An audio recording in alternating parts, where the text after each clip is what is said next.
What we're now going to look at is the difference of cubes. It's similar to the difference of squares in that it has a formula, but the formulas are very different.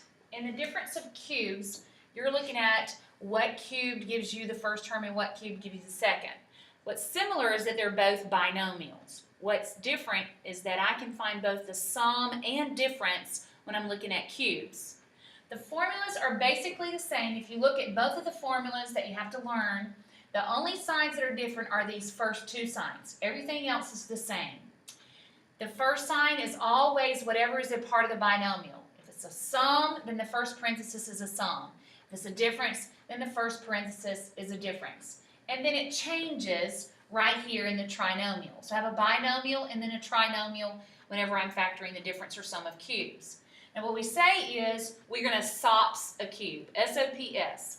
Square, opposite, product, square. And that comes to the trinomial, where we square the first term A, we take the opposite sign of that binomial, we find the product of these two terms here, and we always add the square of the last terms. So we're going to SOPS a cube.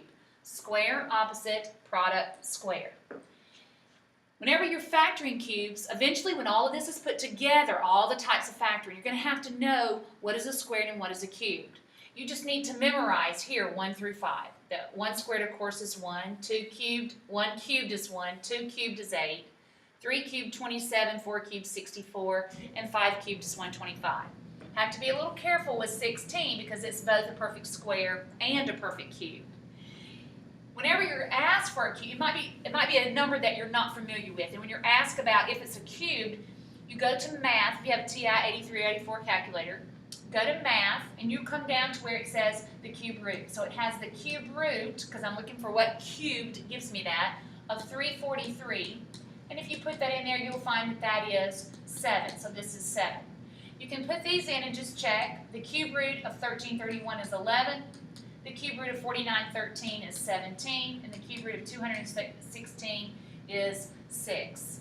This is another one that I would probably add to that list that I needed to memorize.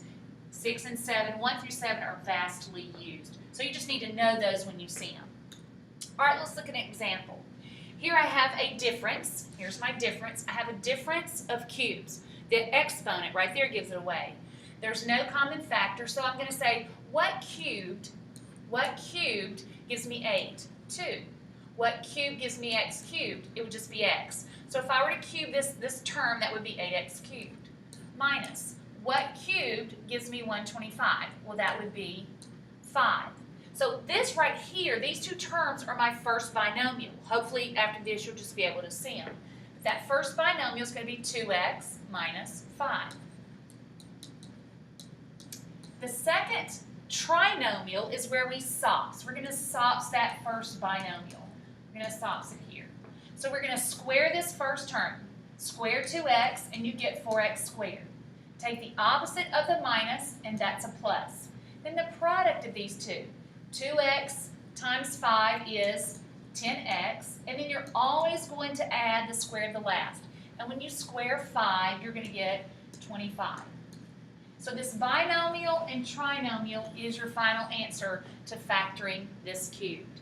Now to check this, very simply, you would just do a distributing. 2x times each one of these terms, and you'll find those 3 terms.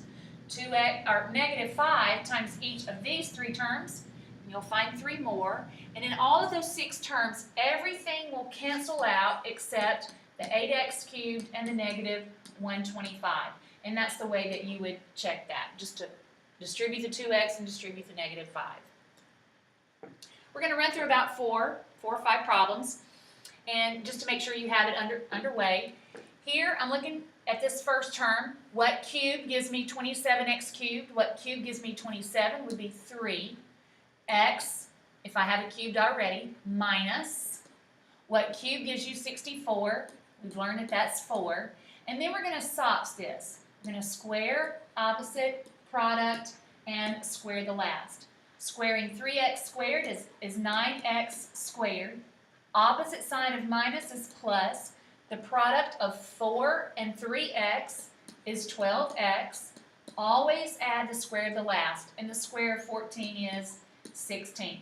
So this is your answer right here, the binomial and the trinomial. Number 2, 125 plus 343 c cubed. Your first question is, what cubed is going to give me this? What cubed is 125? That would be 5. Keep the sign plus. What cubed is 343? C cubed. That's one of those you might have to put in math. Come down to the cube root, and that's going to give you 7, and don't forget your variable c. Then we're going to square opposite, product, and square this last. Square the first, and that's 25. The opposite sign of plus is minus. The product of 5 and 7c is 35c. And you always add the square of the last. And don't forget when you square 7 and get 49 to also square that variable. It's often left out. Number 3, 125a cubed plus 27n cubed. So I'm going to come down here. What cube gives me 125a cubed? That would be 5a plus, what cube gives me 27n cubed? 27, that would be 3 cubed to give me 27n. And then we're going to square opposite, product, and square the last. Squaring this number is 25a squared. Don't forget the squared. The opposite of plus is minus. Now the product right here, 3 times 5 is 15, but you have both variables. It's customary to always put your variables in alphabetical order. And then we always add the square of the last. And when you have 3n squared, that's 9n squared. So that would be your answer for that one.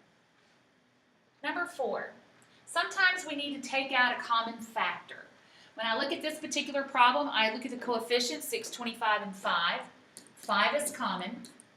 I have a to the 3, a to the 6, a to the 3 is common, c to the 4, c to the 1, c to the 1 is common. So I'm going to take that out. 5 will go into 625, 125 times. 3 a's all come out. 4 c's, 1's out, 3 are left in. Minus, the 5 came out. A to the 6, 3 are out, 3 are left in, and the c factored out. So I took out the common factor. That's my greatest common factor. Remember we said it gets its own line, its own everything. So I'm going to bring down that greatest common factor, 5a cubed c, and I look, and this is a difference of cubes. And I say, what cube gives me this first term? That would be 5c minus. What cubed gives me a cubed? That would be a. And then we're going to SOPs. Square, opposite, product, and square. Square the first, and that's 25c squared. Don't forget that squared. The opposite sign is plus. The product, again, I'm going to write that in alphabetical order, so that's 5ac. Always add the square of the last, and that would just simply be a squared. So all of these would be my final answer. Don't forget that greatest common factor. This is factoring the difference and sum of cubes.